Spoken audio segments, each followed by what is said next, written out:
We are reclaiming some refrigerant from this old Goodman unit so we can replace this system with a new Bryant 13 series system.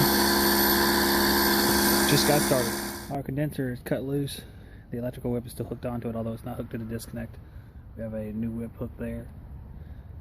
A little bit difficult getting refrigerant out because the shredders are they're set real far back into the fittings. What I did was you can either remove it with a shredder tool, or you can just back them out a little bit manually, because even if it leaks a little bit when you back it out manually, you're going to put a hose right on it and take the refrigerant out, so it's not a big deal. But this thing is going far away to the scrapyard. Goodbye, Goodman. Here's our equipment on the back of my truck, delivered from Carrier Southeast here in Wilmington.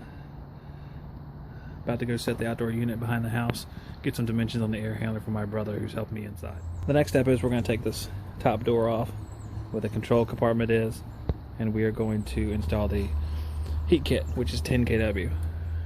With the door off, we can see we have 1, 2 screws up here we have to take off to take this baffle plate off so we can put the heat kit. Since we're using a heat kit, we're going to undo this plug, because if we didn't have a heat kit, you'd wire the unit here.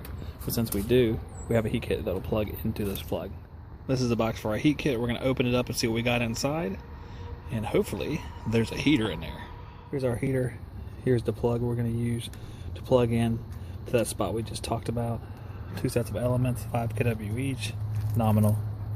We have our little DC relays everybody's such a fan of, and there's our main wiring connections right here. So we're going to slide this in, keeping in mind there'll be one more screw that we'll need to take out from the air handler right here at the bottom.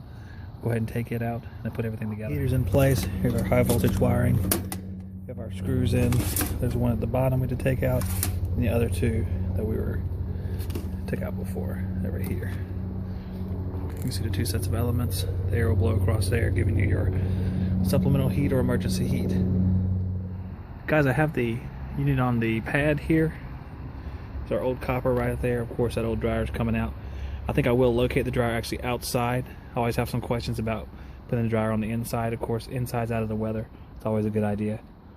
In this particular case, there's not a lot of room in the closet, so I think I will put it outside and just put the liquid tape on it. Put some risers underneath the unit, because as you see, the yard kind of slopes up from here. You might not be able to see it. You're just going to have to believe me. So, get it up a little bit higher is a good thing. And of course the swamp's down there, even though we're not in a flood area. A little bit higher never hurt anybody. Guys, we're about to fit up the copper. I did blow out the lines of nitrogen, which is my standard protocol. And I was blowing it up against this old unit door, and you can see all the oil that came out of the line. We have a line that goes underneath and comes back up in the mechanical room, so it's very important to kind of blow it out, because a lot of oil can sit in those lines. Now, I don't think having a little bit of oil is the end of the world like we've discussed in the past, but getting as much out as you can in a reasonable fashion I think is okay. So I blow them out with nitrogen and I'm satisfied. So we're going to fit up the 3/4 and 3/8 line. Like I said, I'm going to put the dryer outside.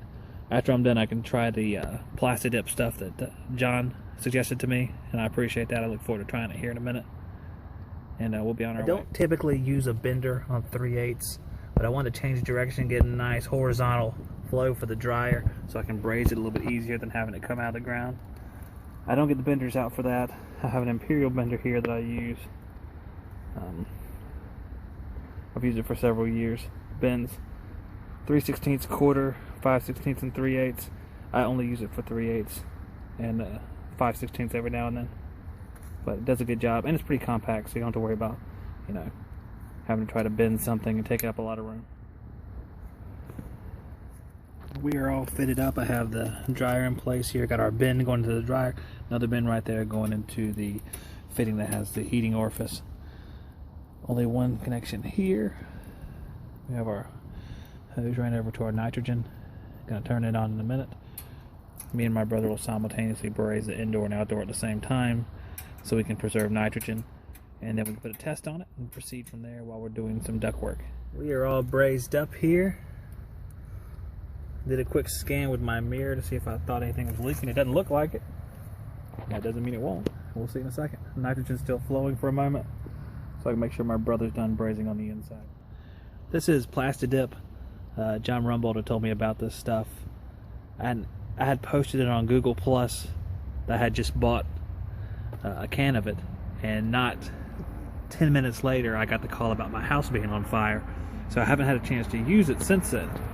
Now I've sprayed down these electrical connections for the low voltage, but I'm going to spray down the dryer as well from about here to the other side.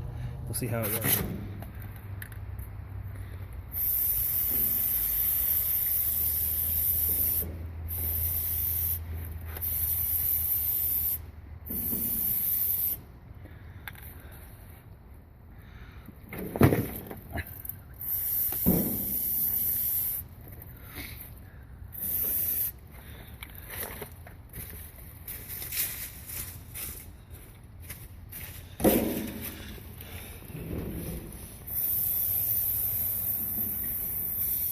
Our pressure test held 150 pounds after I fixed my little boo-boo on the underside of that line. Held it for about 30-45 minutes. I'm doing the vacuum now. Dryer's looking pretty good. That's just one coat of that plastic dip on there.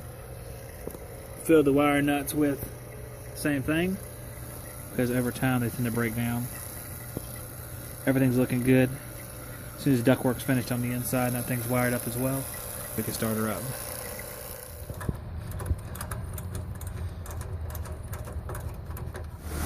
Guys, the system has started up. I've weighed in 1 pound of charge. We're going by the heat charging chart. Let's take a look at it and see what it says. As you see, we are the 030 model. If you look up at the top, we're looking at in between 50 and 60 degrees outside. So the first and second row, it's about 80 degrees inside. So you can see we should be between 420 and 455, 114 and 132 as far as charge. As you guys can see, our compressor amperage is 10.5. Our running load amps is 16, so we're well below that.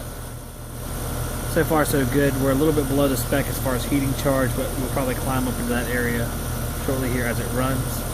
If not, we'll add a little bit more refrigerant. We've added 1 pound so far. Here's our air handler tucked into the closet real nice. 2.5 ton, just regular base air handler with the ECM motor. 10 kW. There's our drains going down and out. There's an awkward copper alignment just came up there, sort of. We tried to bend it around as best we could to make it some sort of pleasing geometrical shape, but it turned out pretty good. Got the tried and true Focus Pro thermostat on the wall, 5000 series.